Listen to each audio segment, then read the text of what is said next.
রাখাল রাহা নামের এক বদমাশ আমার আল্লাহকে নিয়ে আমার রাসূলকে নিয়ে কটূক্তি করে। বাংলার মুসলমান এখনো চুপ থাকো কেমনে? আল্লাহর নবীকে নিয়ে কটূক্তি করার পরে কোন মুসলমান চুপ থাকতে পারে না। যদি চুপ থাকে কবির ভাষায় বলতে হয়, রাসূলের অপমানে যদি না কাঁদে তোমার মন, মুসলিম নয় মুনাফিক, তুমি রাসূলের দুশমন। আমার রাসূলকে নিয়ে কটূক্তি করবে, ব্যঙ্গ করবে, আমার রাসূলকে গালি দিবে, মুসলমান কোনোভাবেই সহ্য করতে পারে না। এ রাখাল রাহা নামের পাঠ্যপুস্তক সংশোধনীতে এক ব্যক্তি বসে আল্লাহকে নিয়ে রাসূলকে নিয়ে তুচ্ছ-তাচ্ছিল্য করে কথা বলে। আমাদের সুস্পষ্ট বক্তব্য, এই বদমাশকে যদি আইনের আওতায় না আনা হয়, বাংলার টেকনাফ থেকে তেতুরিয়া, রূপসা থেকে পাথুরিয়া তাওহীদি জনতা আবার গর্জে উঠবে। আল্লাহর নবীর দুশমনদের ঠাঁই বাংলার জমিনে হবে না, হবে না, হবে না। রাজি আছেন তো ইনশাআল্লাহ?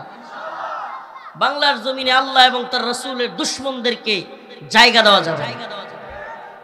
নবীকে নিয়ে কটূক্তি করবে, মান সাব্বা নাবিয়ান ফাকতুলু, আল্লাহ রাসূলের সুস্পষ্ট আদেশ যে আল্লাহ এবং তার রাসূলকে নিয়ে কটূক্তি করবে, এই দুনিয়াতে তার কোনো থাকবার অধিকার নেই।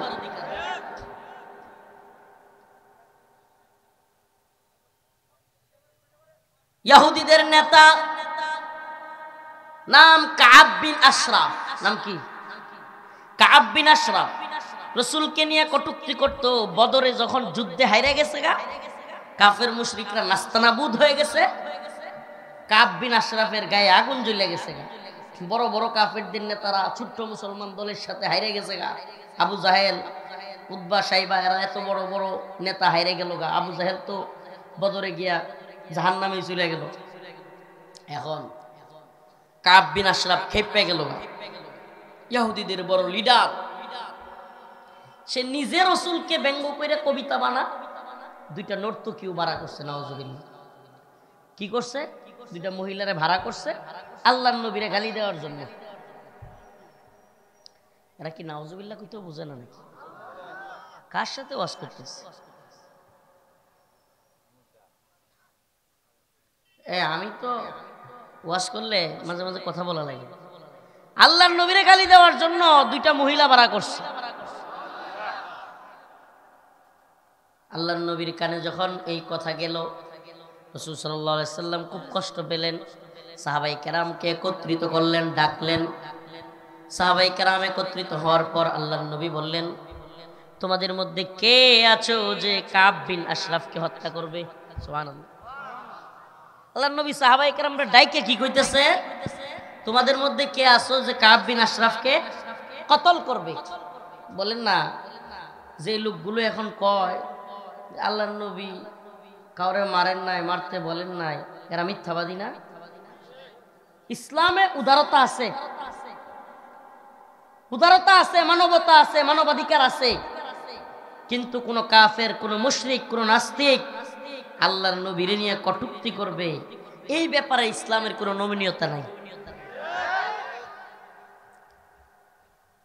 আল্লাহর নবীর সাহাবীদের মধ্যে একজন দাঁড়ায় গেলেন, নাম মুহাম্মদ বিন মাসলামা। নামগুলো মনে রাখেন।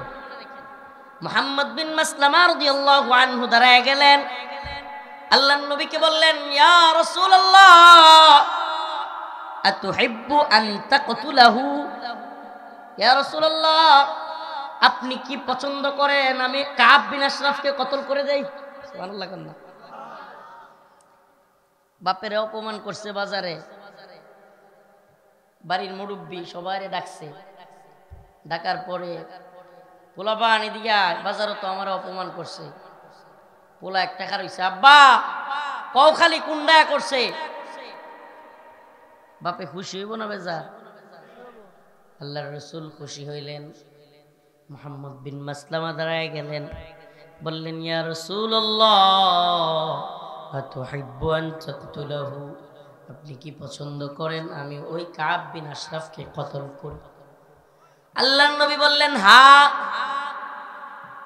মুহাম্মদ বিন মাসলামা বলেন, ইয়া রাসূলুল্লাহ আমার একটু অনুমতি দেন, আমি ওর সাথে গাল গল্প করব। বানায় সিনে গল্প কয় না, ইচ্ছা কাহিনী। আমি এরকম ওর সাথে মিলার জন্য, মানে মিশার জন্য। কারণটা কি? এটা বলার কারণ হলো মক্কার মধ্যে, তৎকালীন মক্কার মধ্যে কাব বিন আশরাফ ছিল আরবের অনেক মানে সুটাম দেহের অধিকারী, অনেক লম্বা, অনেক মোটা, ফাড়ার ফুবাড়া, এত লম্বা এত মোটা, মানে তারে 2-4 জনে শোয়ানো কঠিন, এমন শরীর স্বাস্থ্য। হাদিসের মধ্যে আসছে, এগুলো কোনো বানোয়াট কথাবার্তা না। তো এই জন্য মুহাম্মদ বিন মাসলামা চিন্তা করলেন ওর সাথে গিয়া যুদ্ধ লাগলে আমি পারবো না, কিন্তু ওরে কাবু করার জন্য কোনো কৌশল করতে হবে। যুদ্ধের মধ্যে কৌশল অবলম্বন করা কি জায়েজ? যুদ্ধের মধ্যে কৌশল অবলম্বন করা কি দেখেন না, ওই যে শিবিরের নেতা ছাত্রলীগের মধ্যে ঢুকিয়া তথ্য আদান প্রদান করতো ঢাকা বিশ্ববিদ্যালয়ে, পরে শোনা যায় হ্যাঁ সমন্বয়ক। যুদ্ধ এটা একটা কৌশলের নাম, কৌশল অবলম্বন না করতে পারলে কিছু করা যায় না। আপনি যদি আপনার প্রতিপক্ষরে জানাই দেন যে আপনার গোয়েন্দা কেডা কেডা, আপনি কোন পথে গিয়া যুদ্ধ করবেন, সব যদি সত্য সত্য বইলা দেন, তাইলে আপনি পারবেন যুদ্ধ করিয়া? অসম্ভব। প্রিয় ভাইরা আমার, বন্ধুগণ, এবার মুহাম্মদ বিন মাসলামা অনুমতি নিলেন, ইয়া রাসূলুল্লাহ আমি তার সাথে একটু বানোয়াট গল্প করে তার একটু খুশি করব।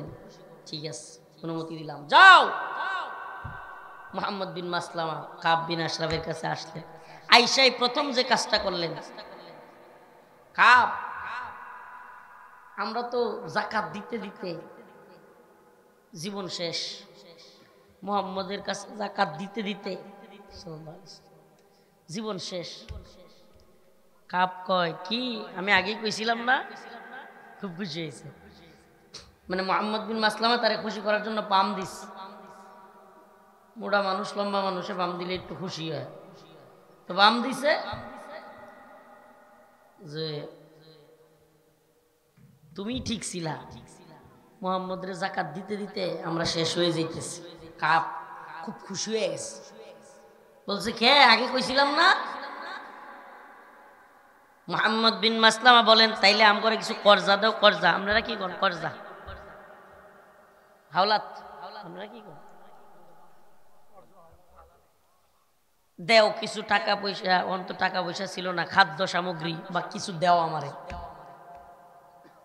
কাব বিন আশরাফ কয় দিতে পারি, শর্ত হইল আমার কাছে কিছু বন্ধক রাখতে হবে। মুহাম্মদ বিন মাসলামা বললেন কি বন্ধক রাখবো? কাব বিন আশরাফ একটু লুচ্চা টাইপের ছিল, তোমার বউরে বন্ধক দেব। মুহাম্মদ বিন মাসলামা বললেন তোমার যেই সাইজ, তোমার কাছে বউ বন্ধক দেওয়া যাবে না, অন্য কিছু বলো। মুহাম্মদ বিন মাসলামা বলেন তখন অস্ত্র, ডাল, তলোয়ার এগুলোর খুব মূল্য ছিল, কারণ সবাই তো যোদ্ধা ছিল, আমার মতো কাপুরুষ না, বুঝেন নাই?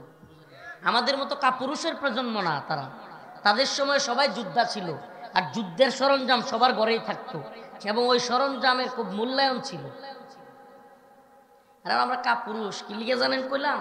আমরা কাপুরুষ প্রজন্ম, নাইলে আল্লাহ এবং তার রাসূলরে অপমাননা কইরা এখনো পর্যন্ত বাংলাদেশে তার কোনো বিচার না হইয়া থাকতে পারত না। এই প্রজন্মে অনেক নামদারি ইসলামিক দল, আসলে এটা আল্লাহ মাফ করুক, এটা নিফাকের প্রজন্ম, মানে এটা নিফাকের সমাজ, নিফাকের রাষ্ট্র, ইসলামিক দল নাম দিয়ে এগুলো নিফাকে ভরপুর। আল্লাহ আমাদেরকে মাফ করুক, নিফাকে ভরপুর।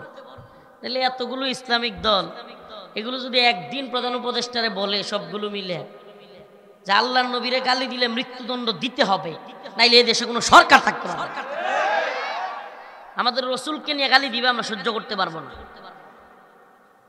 আর কোনো কাম নাই, সবগুলো মিলে বলবে না, কেমনে বুড়ের বাক্স পড়বে দান্দাবাজি আর চাটুকারিতে হইলো সবগুলো নিজেরা কেমনে কেমনে খায় আসাদ পূর্ণ করবে, এটার জন্য উঠে পড়ে লাগে।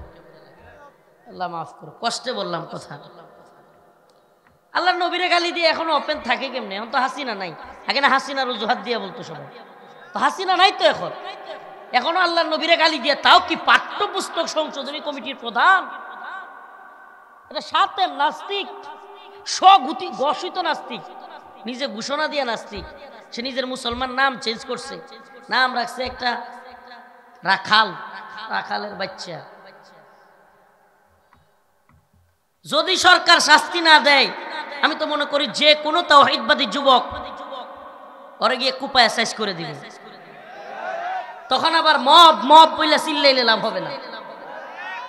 আইন নিজের হাতে তুলে নাও, আইন নিজের হাতে তুলে নাও। ঘোড়ার ডিম তো তুমি বিচার করলা না কেন? আল্লাহ নবীরে গালি দিবে, কটূক্তি করবে। তুমি যদি বিচার করতে ব্যর্থ হও, সরকার আল্লাহ এবং তার রাসূলের ইজ্জত হেফাজত করতে ব্যর্থ হলে মুসলিমদের সরকার থাকবার অধিকার নাই।